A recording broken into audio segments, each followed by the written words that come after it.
আজ কোনো রেসিপি বলবো না, আজ হচ্ছে কাজ করতে করতে একটা গল্প বলবো।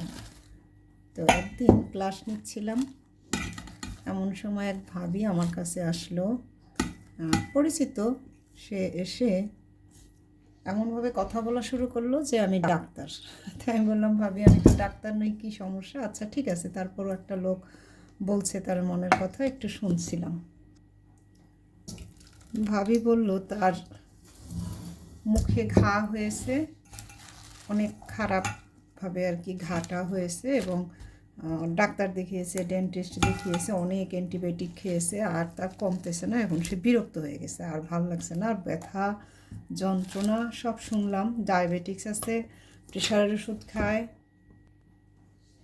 তো বললাম, ভাবি ঠিক আছে, এখন তাহলে আমি যা বলবো সেগুলো শুনতে পারবেন? সে এমনিতে খুব ধার্মিক, নামাজ রোজা করে।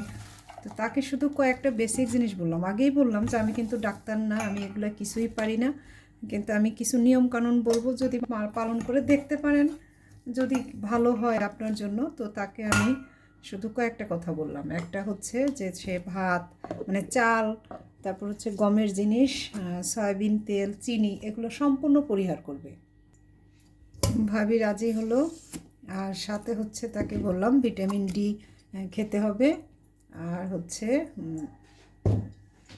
ভিটামিন ডি খেতে হবে। সকালে প্রতিদিন কোনো না কোনো পাতার শরবত খেতে হবে। কোনো পাতা বলতে আমি আসলে বলে দিলাম গ্রিন জুস কী কী দিয়ে বানানো যায়, কী করা যায়, এগুলো তাকে বললাম খেতে হবে।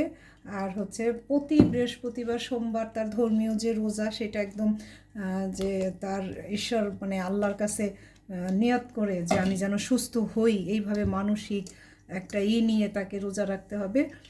আর হচ্ছে সন্ধ্যার আগেই তার খাবার শেষ করতে হবে। টুথপেস্ট ব্যবহার করবে না, তার পরিবর্তে হলুদ লবণ এগুলো দিয়ে হচ্ছে সে দাঁতটা মাজবে।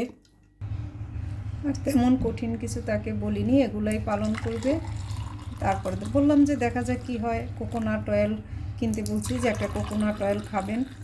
এইভাবে কিছুদিন করার পর আর প্রতিদিন বিকেলে কোনো না কোনো পাতা বা দুর্বাঘাসের ডিককশন খাবে। সে আমার কথা সব শুনলো। শোনার পর সে 1 সপ্তাহ পরে এসে বলল সে অনেক তার শরীরে আরাম বোধ করছে, এবং 15 দিন পর সে মাঝে মাঝে এসে আমাকে জানায় যে তার অবস্থাকে আপডেট দেয়।